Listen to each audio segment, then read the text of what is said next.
Thank you so much for the introduction, and thank you for being here. This is such an amazing space. I'm just observing the view.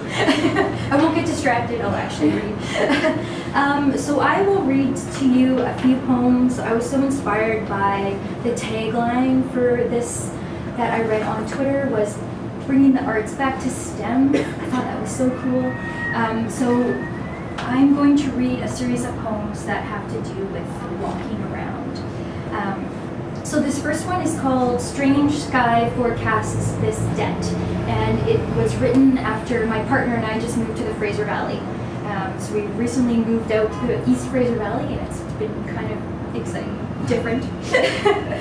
So this is Strange Sky Forecasts This Debt. Hawk Watch, Freeway Guardian, Rear View Rust Datsun. This is when I wish outlooks came pre-dipped in asphalt.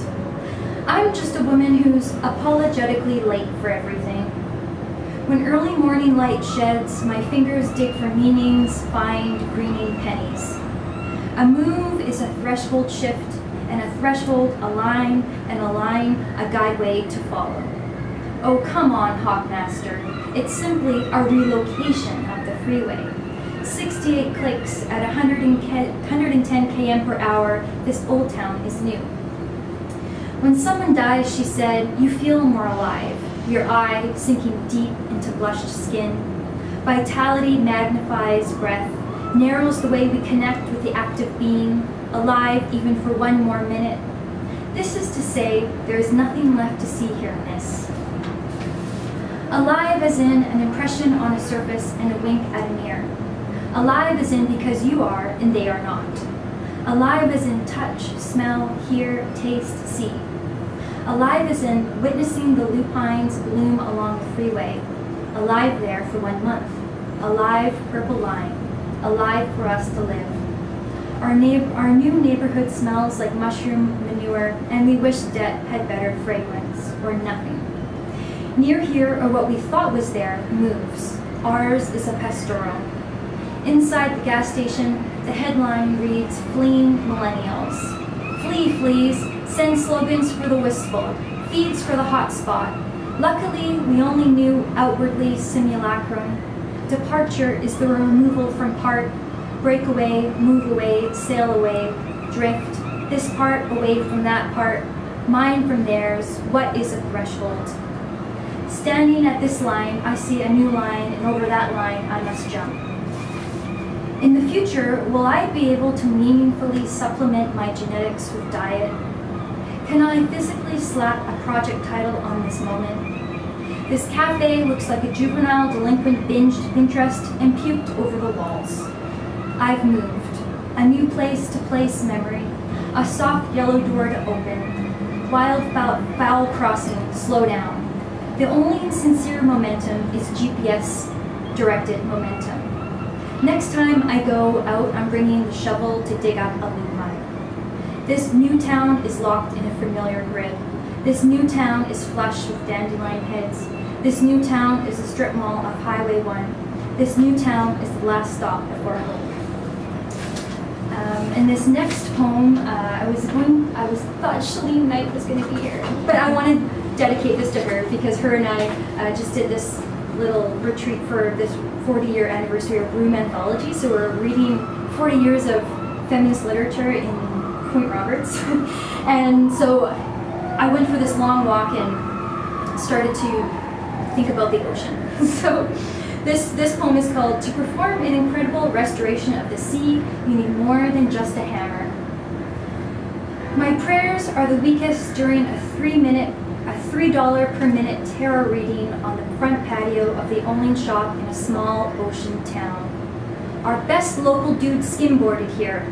Forget your environmentalism, adaptation to climate change comes with price tags. Will the waves reach projections? Pop psychologists say mistrust projections. What's green? What's blue? What's the green and the blue? Now it's best to green the blue. I told you about the suffering sea because when I think of the ocean dying, I think of you. It's so simple to look into the sun and relieve myself of the future. Blotchy vision foretells a jagged wall around scenic loop. but who points to the sign for a tsunami evacuation route? I hum the rhythm the wind sweeps into my ear and walk into salt water with eyes open to see what's floating near my toes. Lately, I think I'll run away to this border town, eat fries in paper baskets papered with the American flag. The mothership has forgotten you. I visited the discount site beside the ocean mentioned in the flyer, lifted the cracking IKEA dream kitchen from the rocks and into my trunk. My newspaper horoscope predicts a dream that stretches out, salt water in my eyes. This next poem is called Wishing Wells Can Be a Waste of Goodwill. And it was written from a bunch of jarble from a notebook that I was keeping for a few years, so it's kind of weird. So today I went shopping to try new cat eyes over my old ones, then lunched just outside of Saturn. So hot, the escalator thankfully protected me from Wave, who was the most beautiful. On the balcony, I found certainty underneath a stone. She jumped towards me and I saw every organ and bone in her body shimmer. It was then my blood multiplied without help. She tucked herself back into the fire and I let the heat burn my skin redder, thicker. Finally, I became tangible, something to hang a hook on, to admire. Scarlet. After a lunch of squid and carrot sticks, when I looked at my feet, my shoes all but blended into the cement. I pulled them out. In lieu of footprints, I left a mound of rubble, both scaly, iridescent, footless. I skipped home over a pool of calm soy milk. 2 skips, then sink. If I had a pocket of change, I would leave forgotten cents under escalator tracks just to make my mark. This next poem is called In the Afternoon, and it's set in Surrey Central Station. It's funny because we were just chatting about Surrey with Candy when we came in. So if you've ever been to Surrey SkyTrain Loop, maybe you'll recognize some of this. In the afternoon. Outside, the train station steps hold commuters coming, going. A plaza, spray painted white, don't touch. For $40, get an unlocked iPhone.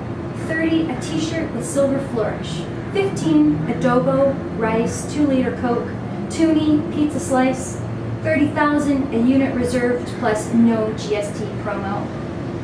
Bus loop Dawn City Center. A schedule of routes tied briefly before unraveling down highways. Moments between sideways waft fried onions and garlic and almost empty lots, except the one plastic lawn chair, a nest egg easement, an option to turn grass to wider driving. Commuter hearts start like an engine of dump trucks when field to cross station free for all-day parking gets dug up. Update, new paid parking, stalls for rent, between line drawn. Touch rough cut iridescence, left from a windshield thrown down. The bus is empty, or there's too much of a line, or I saw a fist fight at my stop one time for no reason. Jump fences of the afternoon, jump triangle stacks of asphalt, kick a rain-soaked curb couch. It's not a real Mayflower, it's a Slurpee cup soaked through. And this next poem is about a sound that spaces sometimes with these mosquitoes that only young people can hear, and then so they have to leave. Older people can't hear them. I don't know if you've ever heard one. They're really annoying. So this sound, it's really high pitched. So this is sounds only you can hear. Loiter space. Public steps, someone might public sleep. Alarm speakers under sign chimes, low, endless. Shoo, shoo, shoo, shoo, shoo. What a difference an alarm makes, decibel you can hear. I can hear it. The mosquito in ear, Canada Post Office sounds alarm without reason, every minute of endless day to scatter people from across the highway even. I can hear the alarm above the traffic in front of the methadone clinic across 4 lanes. Loitering, a practice of antisocial behavior. This space is not for standing. Hear the low pulse, a reminder. And my last poem is a few years old, and it's written about the just a bunch of different things. Matryoshka dolls, have you ever seen those? The nesting dolls, the Ukrainian nesting dolls. So what call you? Stale light of stars breaks prisms in your mouth. Prompts Matryoshka storms to spill from your lips. This will be the place reality TV slips come to place simplified Ouija boards. Spells first try. Philanthropist hearts only flood the inbox. Fruit flies swim between our foreheads. Buying time, texting random. We'll warm our hands in front of the computer screen until everything pops at once. Pop.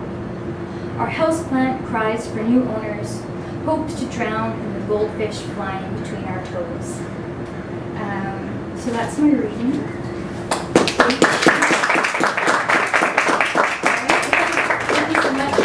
And now we're supposed to talk about our writing process. So I chose poems that I wrote out of walking. So sometimes if I'm feeling like, oh, I can't write anymore, I'll just go for a walk and write down things that I see on the street, like signs or things that I hear, and just document them. I'm like that person who's not looking at their phone while they're walking, but looking at a notebook, just as bad.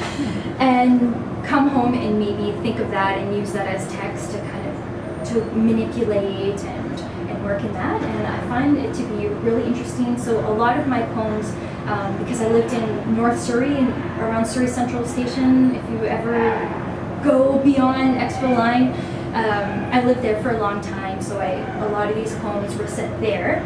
So recently I've moved to the Fraser Valley, so getting used to what that environment looks like. A lot less text, more nature.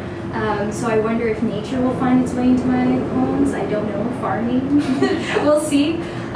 So a lot of my writing is inspired by city streets and urban spheres and working and being involved with people, that kind of thing. So that's where a lot of my thought process comes from that. Do you have any questions or?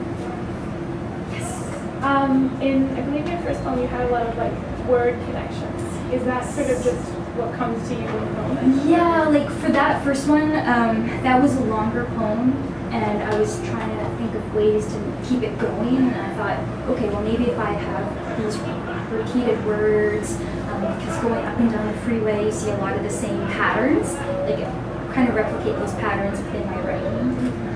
So yeah, interesting. Any other questions? And our last question was to talk about something totally unrelated to writing that interests you. Unrelated to writing that interests me, and it's gardening. I just started gardening, and I wouldn't believe it. I'm just shocked that I can pull weeds for like 2 hours without any rhyme or reason, and it's amazing to me that that process of cleaning up gardening space and that kind of thing, it doesn't seem like wasted time to me at all. I don't know if anyone gardens around here. I started to get into gardening with succulents, I guess. Noticing, propagating them, noticing when the leaves or the limbs fall off, how they were actually sprouting and making their own plants. So I had like probably about 30 of these succulents in my living room, just growing them. And so I haven't not written any poems about gardening or plants, but maybe one day it'll make itself into my writing, but right now it's just something pure enjoyment. Any questions about gardening? I'm not an expert. All right, well thank you so much.